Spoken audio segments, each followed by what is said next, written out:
দর্শক, রাসেলস ভাইপারের উপদ্রবের বিষয়ে জানাতে মাদারীপুর থেকে সরাসরি যুক্ত হচ্ছেন সহকর্মী খলিল মিয়া।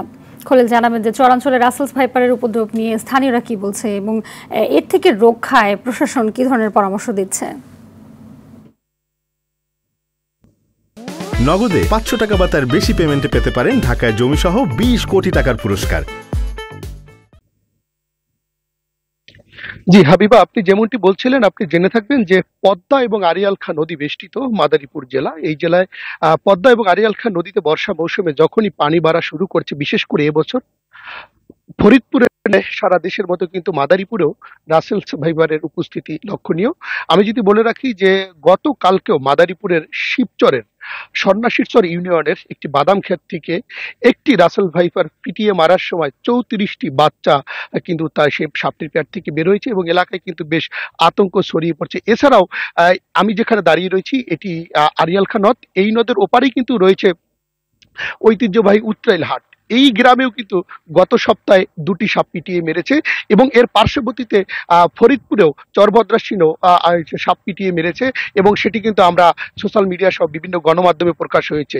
এবং আমি কথা বলছিলাম মাদারীপুরের সিভিল সার্জনের সাথে, দায়িত্বে থাকা ডাক্তার একরামুল হোসেনের সাথে। তিনি কিন্তু জানিয়েছেন যে মাদারীপুরের সবকটি উপজেলা এবং জেলা সদরেও কিন্তু সাপের অ্যান্টিভেনম রয়েছে।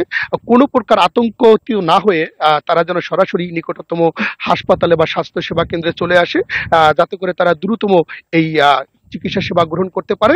এবং আরেকটু যদি আপনাকে বলে রাখি যে এখন পর্যন্ত শুধু মাদারীপুরে নয়, এবং মাদারীপুর পাশে ফরিদপুরেও কিন্তু বিশেষ করে চর বদ্রাসন এবং আড়িয়াল এবং পদ্মা নদী বেষ্টিত যে সমস্ত অঞ্চল রয়েছে কৃষি ভূখণ্ড, সেখানে কিন্তু রাসেল ভাইপারের উপদ্রব অনেকটাই বেড়ে গেছে।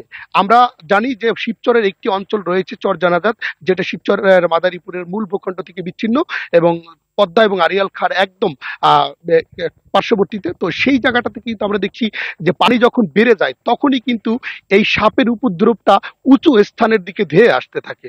তো এক কথায় বলা চলে যে শহরে এর উপদ্রব বা আতঙ্ক কম ছড়ালেও গ্রামগঞ্জে এই রাসেলস ভাইপারের উপদ্রবটা কিন্তু এবং আতঙ্কটাও কিন্তু বেশ ছড়িয়ে গেছে। তো এই ধন্যবাদ আপনাকে।